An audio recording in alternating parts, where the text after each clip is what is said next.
Bon on est déjà en mars 2026, mais c'est quand même parti pour la review K-drama de 2025. Avant tout, est-ce que ça va? Est-ce que tu as passé une bonne semaine?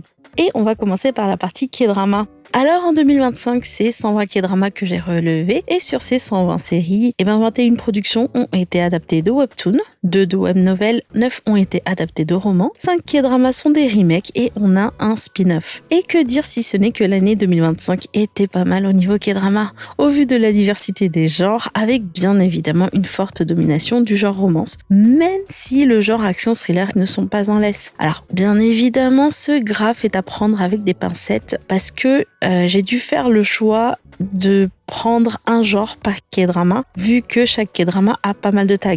Par exemple, 12 est catégorisé aventure, action, fantastique et supernatural. Et pour le coup, j'ai juste choisi un, histoire d'avoir une idée quoi.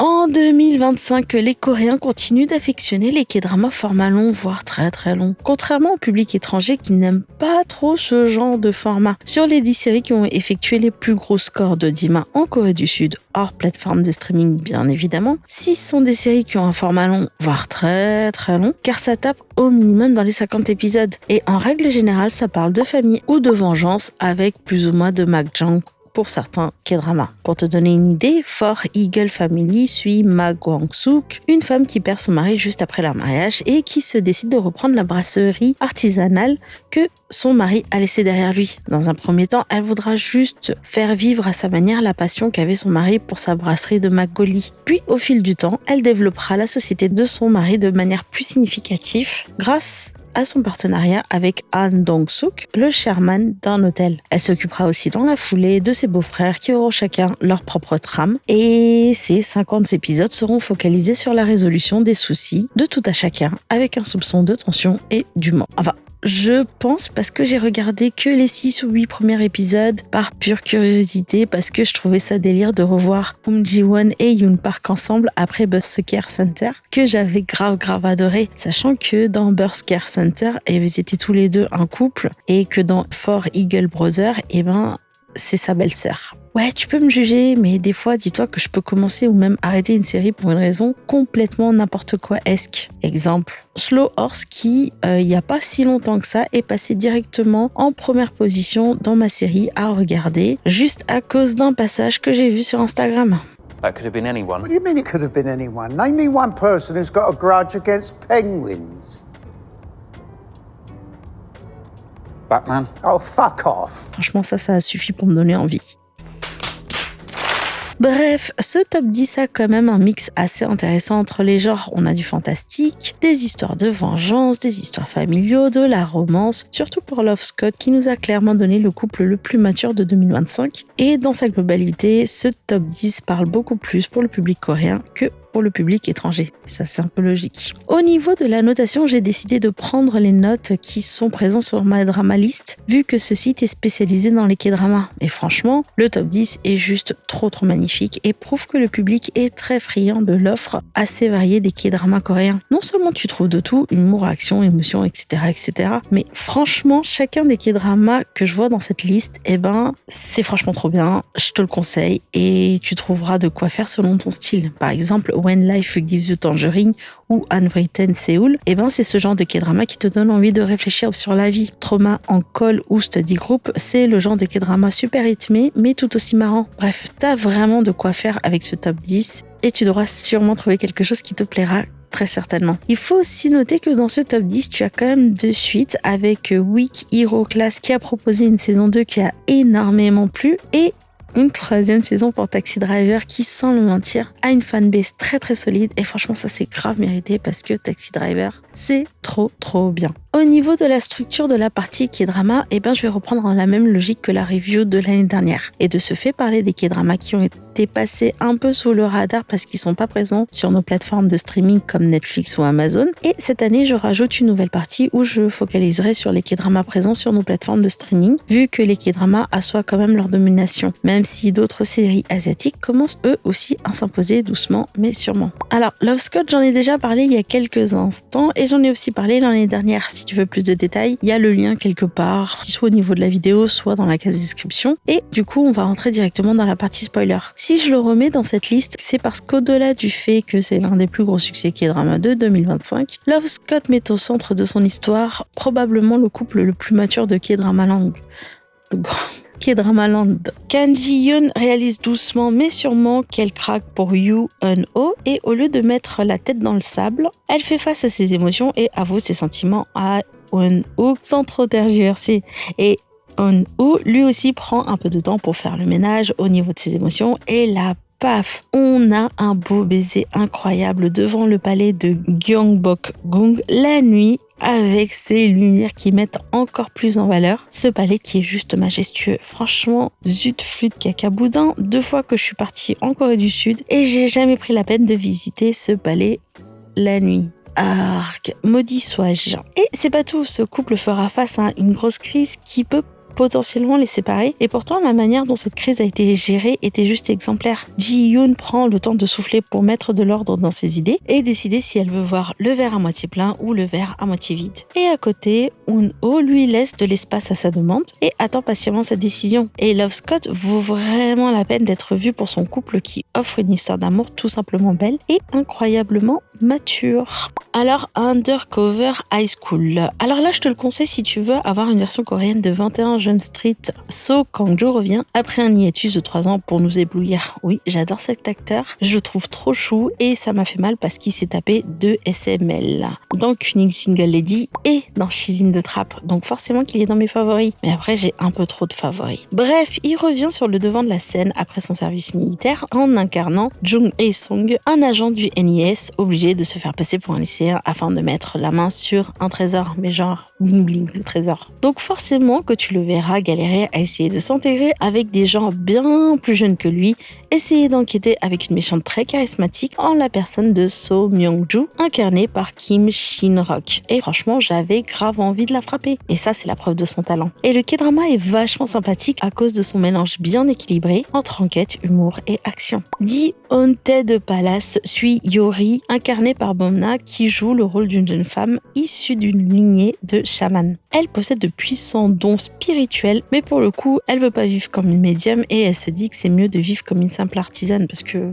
prise de tête quoi. Et son destin bascule quand Yoon-gap, son premier amour, joué par Yuk Song-jae, est possédé par Kang-jol, un Imugi. Un Imugi, c'est un serpent mythique qui peut devenir un dragon, je crois. Je suis plus sûre. Et là, tu as tout un boxon qui va se créer et ces deux-là vont se retrouver au palais à aider le roi Yi-song, qui n'est personne d'autre que Kim Ji-hoon, qui a quand même joué dans 4 K-dramas l'année dernière. Et ces 3-là vont essayer de remédier aux problèmes de fantômes qui se baladent dans le palais. Et si ce K-drama est dans cette liste, c'est parce que c'est le réel qui était derrière Mr. Queen qui a réalisé Haunted Palace. Et du coup, t'as un mélange entre plusieurs genres, un peu saguk, un peu thriller, un peu humour, un peu horreur, etc., etc. Mais l'argument principal, c'est surtout ce trio qui est à la tête de ce K-drama et franchement, tu ne pourras que les adorer. On reste dans le domaine du surnaturel avec Oh My Ghost Client avec Jung Kyung-ho dans le rôle de No Moo-jin. Il joue le rôle d'un avocat qui n'a pas beaucoup de qualité. Et quand je te dis pas beaucoup de qualité, ça vole pas très très haut. Et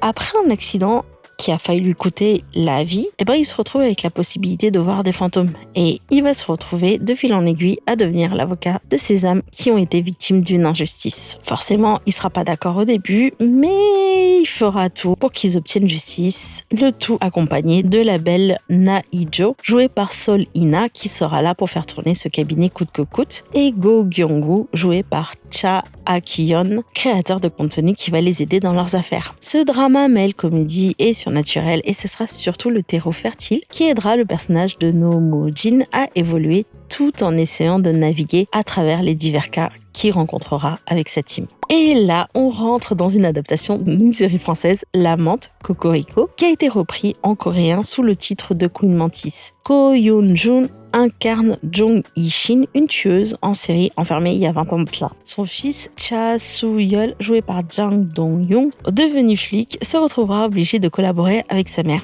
Mantis, pour arrêter un copycat qui imite ses crimes. Ouais, le scénario incroyable. Si je te conseille ce K-drama, c'est tout simplement à cause de la prestation de Ko Young-jung qui est juste oufissime. Parce que des fois, dans cette série, la police Enfin bref, il risque de te taper sur les nerfs. Passons à Moon River. C'est simple, si il faut le voir, c'est juste pour le couple principal, ni plus ni moins. Alors, t'as un roi, Lee Gang, joué par Kang Tae-ho, qui a perdu sa femme il y a quelques années de cela lors d'un gros boxon. Oui, j'ai pas trouvé meilleur mot pour décrire le bordel qui s'est passé à ce moment. Et depuis, c'est un peu une âme en peine. Et il rencontre Park Dal, joué par Kim Se-jeon, une marchande qui ressemble comme deux gouttes d'eau à Feu sa femme. Et tout va se compliquer quand ils ont tous les deux échangé leur corps. Et pour le coup, le casting est presque parfait. Et là, je suis désolée, mais Hong Soo-joo, elle était un peu à la ramasse au vu du talent qu'avaient ses partenaires. Et j'ai trouvé ça un peu beaucoup dommage. Si t'étais fan de Secret Garden, franchement fonce, et Kang Tae-ho et Kim Se-jeong étaient juste parfaits et reproduisaient parfaitement les mimiques de leurs partenaires. On passe dans la romance avec My Dearest Nemesis, un K-drama parfait si tu veux voir un couple adorable. Le drama raconte l'histoire de Baek So-jun, Moon Ga-young et Ban Joo-yeon, Cho Young-wook, qui se rencontrent d'abord quand ils étaient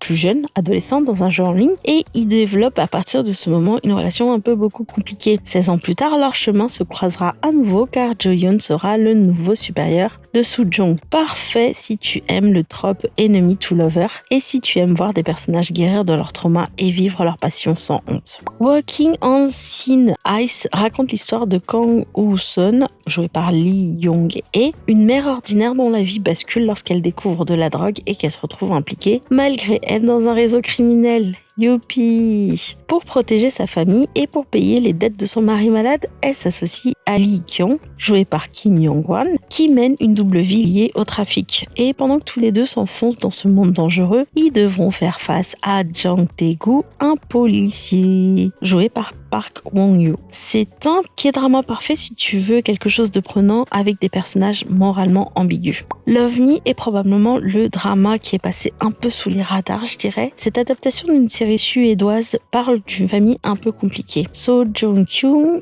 incarnée par So Young-jin, est une femme d'apparence forte, mais qui cache en elle une profonde solitude suite à un accident qui a complètement bouleversé sa famille. Et sa rencontre avec Jo Do-yeon l'aidera à affronter un peu plus ses émotions, et on suivra en parallèle sa famille avec son père et son frère qui, eux aussi, essaieront de naviguer à la suite de ce drame. Ce gros slice of life fait honneur à l'adage de ce K-drama. Le bonheur est silencieux et la misère est bruyante. Et ainsi, ce mélo romantique et familial explore avec un certain regard la solitude, la guérison, la famille et les secondes chances avec des personnages très très attachants. Et on va finir avec Shin's Project parce que c'est un peu beaucoup obligé vu que j'aime beaucoup Han Sung-kyu parce que je le trouve trop charismatique. Donc forcément que je vais faire un peu de sa pub. Dans Shin's Project, son personnage Shin-jae est un ancien négociateur reconverti en restaurateur vendeur de poulet frit. Et si t'as jamais goûté le poulet frit coréen, franchement fonce, c'est trop bon. Bref, son pote lui collera Cho Phillips,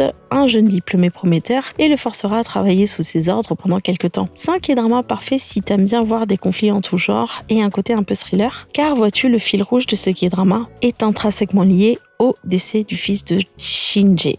Alors les plateformes de streaming continuent de miser sur le marché K-drama qui continue d'attirer de plus en plus de monde. Netflix et Disney+ continuent de produire leurs propres K-drama et Amazon Prime se contente d'acquérir les droits des K-drama. Et ce succès se voit surtout au niveau de Netflix parce que les K-dramas sont devenus le contenu non américain le plus regardé de la plateforme, ce qui explique la volonté de Netflix de continuer d'investir dans ce format. Et la Corée du Sud voit ces investissements d'un bon œil car cela permet d'exporter sur une plus grande échelle leurs produits, histoire d'appuyer encore plus leur soft power.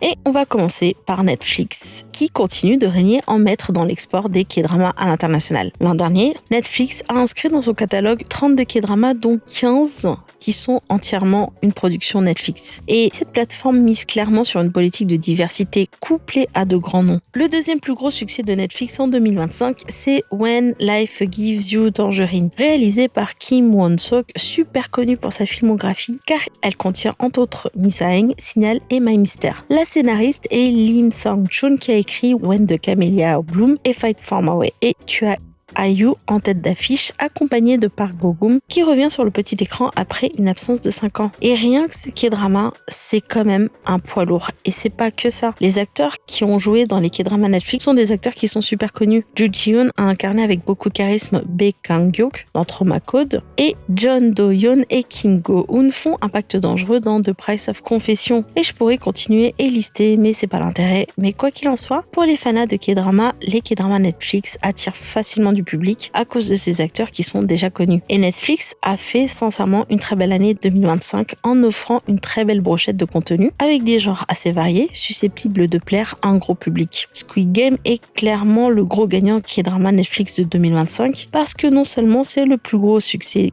K-drama et de loin l'année dernière, mais en plus c'est aussi le plus gros succès série tout court en 2025 sur Netflix, prouvant ainsi que le public aime beaucoup cette série, même si cette dernière saison a été beaucoup moins bien reçue que les précédentes saisons. Ce qui explique pourquoi la dernière saison a beaucoup moins bien fait en termes de d'humain par rapport à la saison 2, cette dernière ayant vraiment tout cassé à sa sortie. Et ça reste une double réussite qui permet à Netflix non seulement de continuer de se positionner en tant que leader K-drama sur le marché du streaming, et là je compte pas Wiki parce que cette plateforme est uniquement focus sur les dramas asiatiques, mais en plus Squid Game est un produit 100% Netflix, ce qui leur fait encore plus de fric. Yay! Ce qu'il faut noter, c'est que les séries produites par Netflix sont non seulement éclectiques et intéressants, mais en plus, ils ont été assez bien notés. When Life Gives You Tangerines est non seulement le deuxième plus gros succès K-drama, mais est le K-drama le mieux noté de 2025. Et ça, c'est vraiment sur tous les trucs confondus. Cette histoire qui se déroule sur plusieurs générations a attiré du monde, déjà à cause de son casting, mais aussi à cause de son histoire qui parle des liens, des sacrifices familiaux, de la pauvreté, de l'amour qui dure toute une vie, et ça a clairement touché et ému son public. Le concept de trigger est assez intéressant, car on voit ce que peut devenir la Corée du Sud, pays où les armes sont interdites, si jamais quelqu'un se décide de distribuer des armes. Comme moi, quand je distribue... rien, je distribue rien. C'est une très mauvaise analogie que je viens de faire là et on va faire comme si de rien n'était. Et je vais enchaîner comme une fleur en disant que ce K-drama a ce côté Sa Majesté des Mouches qui donne un aperçu assez peu flatteur de l'humanité. Merci For None est le K-drama qui m'a le plus étonné parce que je l'aurais plus vu sur Disney+, vu que dedans il y a Nam Gi-jeon joué par Seo Ji-sub qui retourne dans le monde mafieux qu'il a délaissé il y a 11 ans de cela, après le décès de son petit frère. Cette histoire de vengeance a un style très sombre et très violent avec des scènes d'action très bien faites. Mais bon, à ce niveau-là, je dirais que c'est normal parce que c'est Seo Ji-sub. En même temps que ce soit lui ou Ji Chang-wook dans les trucs d'action, ça donne toujours envie parce qu'ils sont super bons dans ce registre. Et au final, les productions K-drama Netflix peuvent être considérées comme un pari gagnant en 2025, vu que sur le top 10, 5 K-dramas sont des K-dramas Netflix. Les divers partenariats avec les grosses chaînes sud-coréennes comme TVN ou JTBC leur permet d'étoffer leur catalogue et leur permet aussi de maintenir une certaine rétention. Vu que ces séries sortent chaque semaine,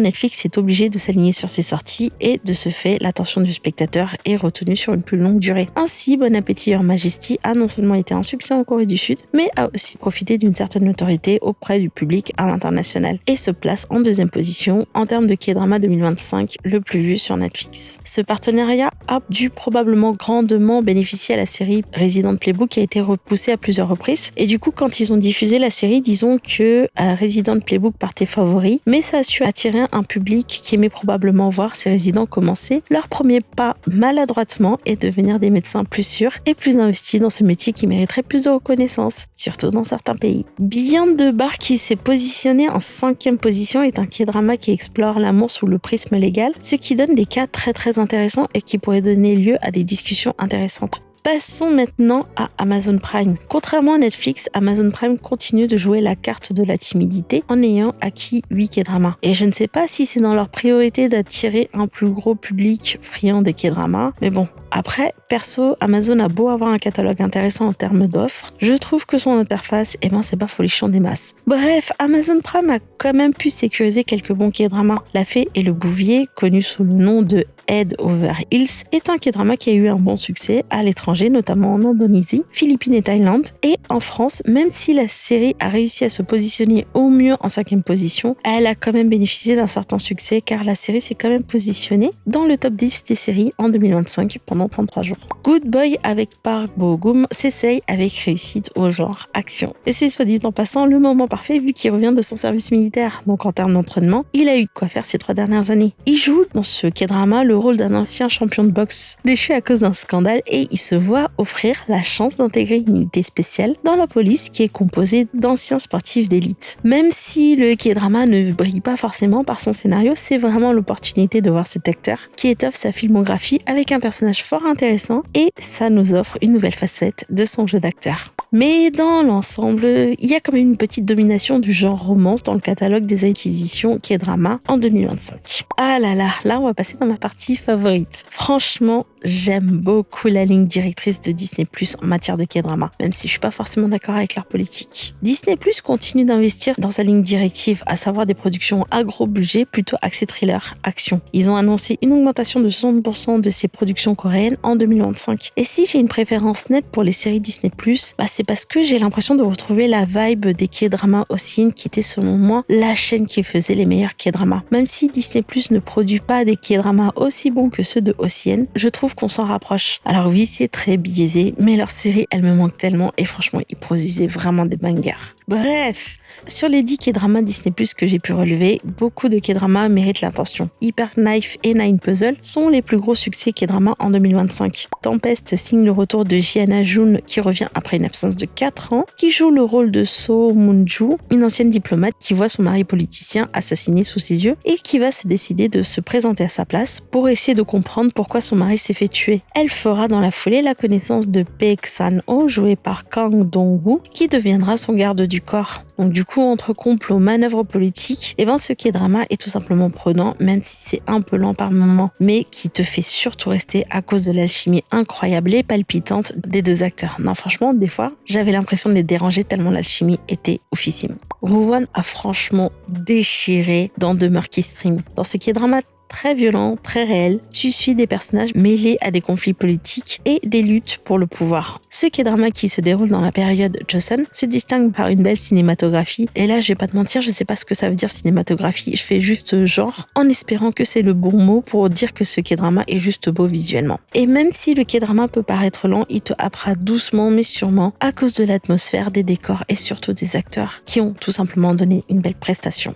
Made in Korea, c'est le K-drama qui a eu le feu vert pour une deuxième saison alors que la première saison n'a pas été encore confirmée. Yoon Bin revient lui aussi après une longue pause bien méritée suite au succès de Clove et il joue dans ce drama le rôle de Baek Ki-tae, un homme ambitieux qui n'hésite pas à taper dans le côté obscur pour obtenir richesse et pouvoir et il va se confronter à Jang Geon-young joué par Jung Ho-sung, un procureur décidé à l'arrêter à tout prix. Et c'est peut-être la série la plus ambitieuse de l'année dernière car le scénario se base sur des faits réels et c'est assez complexe car il inscrit ce bras de fer dans un contexte politique assez compliqué. Ce qui m'a quand même étonné l'an dernier, c'est que j'ai constaté que le format 10-12 épisodes s'est clairement globalisé. Et je me demande si ça devient un peu la nouvelle norme. Le format 16 épisodes a toujours été la norme pendant plusieurs années. Et ce format a été de plus en plus critiqué au fur et à mesure de l'internationalisation des K-dramas. Car pour ceux qui regardent les K-dramas depuis fort longtemps, l'un des reproches qu'on voyait régulièrement, c'est une baisse de régime vers le milieu de diffusion. Par exemple, dans les K-dramas romantiques, ça correspond un peu au moment où le couple va rompre pour une raison débile. Et plus on avance dans le temps, plus je constate une normalisation de ce format. Et je vais m'en plaindre pour plusieurs raisons. La première, c'est que je suis vieille. La deuxième est tout simplement que dans cette volonté de plaire à un public international, les studios voudront faire des K-dramas de plus en plus courts, histoire de mieux s'exporter. Et j'ai un peu peur que cela dénature l'essence même des K-dramas. Et je vois de plus en plus sur Reddit, c'est le seul endroit où je traîne pour regarder les news K-dramas et ça me permet aussi de voir les reviews. Dieu que je regrette qu'ils s'adviennent, cet endroit magnifique qu'on pouvait tous commenter et partager nos opinions. Non, sinon les sites Tsum Tsum c'est pas bien, vive les sites de streaming légaux et payants et avec ça j'espère que je me suis un peu rattrapée. Mon troisième reproche est le suivant. Certains K-dramas me donnaient l'impression d'être bâclés parce qu'ils auraient mérité un peu plus de développement. Je pense notamment à Tastefully Yours qui n'a que 10 épisodes et j'ai été frustrée que leur romance n'ait pas eu de temps à cause de leur balade au Japon avec John Min joué par Yoo Young-sok qui a réussi à décrocher le caméo le plus saoulant dans ma cérémonie de Ward imaginaire ou même Bon Appétit en Majesty. Et même si c'était bien cette série, j'avais l'impression que les scénaristes avaient quand même encore quelques trucs à raconter. Je sais que ce format s'est démocratisé depuis que Disney et Netflix sont rentrés dans ce game, mais maintenant reste à voir ce que ça va donner dans le futur. Et pour le coup, kudo à When Life Gives You Tangerine qui a eu 16 épisodes, ce qui va clairement contre les habitudes standards de Netflix. Et je pense que c'est dû aux grands noms impliqués dans ce projet. Par contre, ce que je trouve dommage, c'est que le public français n'ait pas accès au catalogue K-drama sur les plateformes de streaming parce que beaucoup de K-dramas ont été acquis par ces 3 plateformes de streaming mais ne sont malheureusement pas accessibles au public français. Mais l'un dans l'autre, on ne pourra que constater le succès incroyable des K-dramas dans l'industrie audiovisuelle. Et cela posera une question intéressante au niveau de l'identité des séries coréennes, à savoir comment rester coréen tout en essayant de s'exporter. Alors, pour ceux qui sont encore là, cette année, j'ai décidé de faire un petit truc en plus. Tout au long de l'année, je parle des K-dramas que je regarde et du coup, j'aimerais bien avoir ton opinion sur l'année écoulée. Et du coup, tada! Voici la première édition du dimanche prochain, pas Award. Oui, le nom du Award est très provisoire. Je verrai l'année prochaine si je pourrais trouver un nom plus évocateur. Sinon, ça finira en coin-coin, pas Award. Je vais juste revenir sur quelques catégories qui sont peut-être pas un peu claires et pour le reste, je rajouterai des explications en plus dans la partie post. Les dramas trahison, c'est le drama qui t'a fait le plus mal, tu sais, ce drama que t'attendais avec impatience parce que il y avait un casting solide, une histoire prometteuse et puis patatras. Les scénaristes se sont dit que c'était plus intéressant de détruire tes attentes plutôt que de te faire un bon K-drama. Et toi, tu te demandes encore ce qui s'est passé et tu te retrouves à remettre en question tes choix de vie. Le K-drama à revoir, c'est le K-drama que tu penses avoir un bon potentiel de rewatchabilité. Genre, tu peux voir et revoir à plusieurs reprises sans aucun souci. Le K-drama doudou, c'est celui qui t'a fait du bien émotionnellement et que tu risques de revoir parce que t'as besoin de réconfort ou juste te faire du bien de l'âme. Bien évidemment, tu peux mettre le même K-drama sous plusieurs catégories. Pour te donner un exemple, je mets Daily Dose of Sunshine sous les catégories à revoir, doudou et sous-côté. La scène rent-free, c'est la scène qui est rentrée directement dans ta mémoire et que tu repenses de temps à autre comme ça. Par exemple, la scène d'Entre Beauty ou One E-Up danse sur Okidoki. La performance main lead de l'année, c'est l'acteur qui t'a tout simplement époustouflé par son jeu d'acteur. Pour te donner un exemple, dans un K-drama plus ancien, Jo Jung-sok m'avait coupé le souffle dans le rôle de Yi-in lorsque son frère meurt et en l'espace de quelques secondes, il exprime son désarroi en voyant son frère cracher du sang, une contenance mêlée de tristesse en écoutant les derniers vœux de son frère et on voit le joueur de Go en lui qui réfléchit en même temps à une stratégie pour réaliser les dernières volontés de son frère. Et on voit aussi sa souffrance car par amour pour son frère, il va renoncer à tout ce qui lui importait pour revendiquer le trône du pays et de devenir roi afin de mener à bien ses promesses. Et on sent sa détermination mais aussi sa tristesse car il perd tout en cette soirée funeste. L'acteur qui a fait le choix le plus audacieux, c'est l'acteur qui t'a vraiment impressionné pour un rôle qui soit sort des sentiers battus ou soit un rôle qui l'a challengé physiquement et ou mentalement. Et la catégorie Joker, et là je te laisse vraiment carte blanche, pense juste à donner un petit titre pour que j'ai une idée de quoi tu parles et me donner le nom du K-drama en plus de ta réponse. S'il te plaît. Et voilà pour les mini-explications de ce pas Award. Oui, je me suis excitée pour les catégories, non, t'es pas forcé de tout remplir. Mais, et si t'as envie de le faire, je t'invite à passer par le formulaire qui sera piné dans la section commentaires, parce que la case description, ça va être un boxon pas possible. Je sais qu'il n'y a pas beaucoup de personnes qui vont participer, d'où le dimanche prochain pas Award, parce que ça me permettra vraiment de partager tous les retours que tu me donneras et ça fera l'objet d'une vidéo tout simplement. Du coup, si ça te convient, je te laisse jusque fin avril pour voter et la vidéo sortira mi-mai voire fin mai. Et avant de clôturer, je veux juste faire un big up à Kopiko et Céline Yu qui ont fait des coucous par-ci par-là, surtout Kopiko qui a réveillé je ne sais combien de personnages l'année dernière qui étaient extrêmement fatigués. Ils étaient sur le point de s'endormir en quelques secondes. Grâce à leur bonbon au café, ils se sont réveillés comme par magie. Et ouais, que seraient les K-dramas sans les placements produits? Le line-up 2026 s'avère très intéressant. Netflix semble avoir réussi son janvier avec Can This Love Be Translated et Boyfriend on Demand avec Jisoo qui sont de très jolis succès. Perso, les 3 K-dramas Netflix que j'attends avec impatience sont Tantara parce que Gongyu et c'est sa faute si je suis restée dans le côté K-drama de la force. Road qui s'annonce très intéressant et non pas à cause de Sang Soo-koo, pas du tout. Et Wonderful, mais là je flippe un peu parce que Won est dans un scandale et du coup je sais pas comment ça va se décanter cette histoire. Mais s'il y a un K-drama que j'attends avec beaucoup d'impatience, c'est le K-drama Climax avec le retour de ma go, ma queen, ma déesse, l'une de mes actrices adorées, Ah Ji-won qui revient après une absence de 4 ans. Retour que je n'aurais jamais cru possible. Et du coup je m'en tape, même si le K-drama est nul, et ben je dirais que c'est génial. Attends-toi à la vidéo la plus biaisée de toute la chaîne. Mais comment j'ai trop hâte. Même si à l'heure où cette vidéo sort, les premiers épisodes sont déjà sortis et je dois probablement être en adoration devant mon écran en train de pleurer.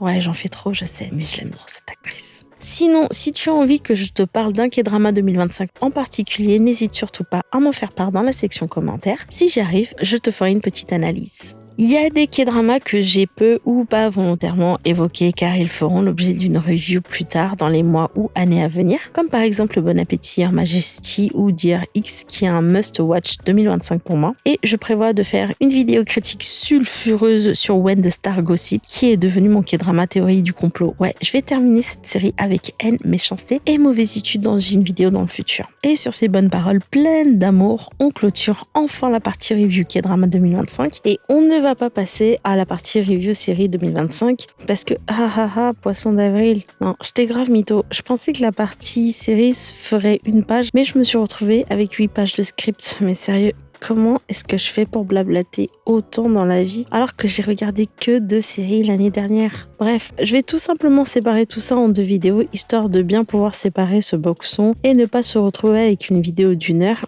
Et aussi parce que je veux faire un award pour la partie série aussi, même si je pense qu'il n'y aura que 2 Samaritains qui participeront et je connais déjà un de ces Samaritains, ça sera probablement Cousin Doré. Pour info, j'ai dû lister à la mano les K-dramas qui sont sortis l'année dernière, comme tu peux le voir sur ce tableau. Donc si tu vois des erreurs, n'hésite surtout pas à le dire en commentaire STP. Et une fois n'est pas coutume, je te dis à la prochaine vidéo qui sera la vidéo review sur la partie série 2025. Et quand je l'aurai terminée, je la posterai directement, j'attendrai pas dimanche prochain. Et du coup, on va se quitter là.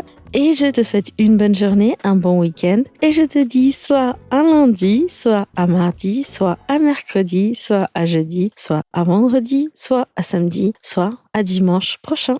Sexy poodle.